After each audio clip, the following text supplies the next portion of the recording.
केतेक धन हेबा द्वारा कौन आम जीवन हुए मुझे कहबी आम धनर अनिष्ट आम चिंता करवा गुप्त गुप्त मेसेज देवा चाहे धन जड़े व्यक्ति जदि धन बढ़ी धन जदि अभिवृद्धि हे जीवन में कौन कौन हे प्रथम गर्व आसो आज्ञा प्रथम पॉइंट गर्व लूक 12 पदर लिखा जाइए जितेबले गोटे मूर्ख धनी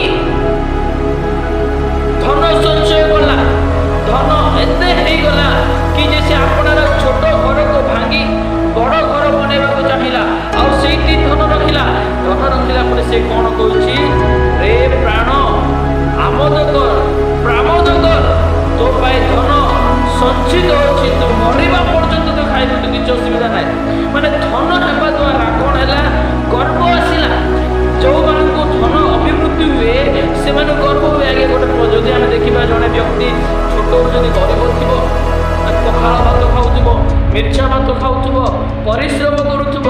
पाखे गर्व नाखे नंबर थी से केमी संचय कर जदि से धीरे धीरे धीरे धीरे धीरे धीरे धीरे धीरे संचय कर से धनी हे तार पैसा पत्र टंका धन सुना रूपा अभिवृद्धि हे ऑटोमेटिकली तार हृदय गर्वजात हो ऑटोमेटिकली गर्वजात जेहेतु धन गर्व को जात कराए जीवन में धन गर्व को जात कराए हृदय जदि गर्व आसीज जड़े गर्वी व्यक्ति आउ जन सहित समान भाव रहा चाहिए ना आउ जन सहित मिलित होकर रहा चाहिए ना आउ जन सहित बसवास करने चाहिए ना जेहेतु से निजे को हाई कर उच्च व्यक्ति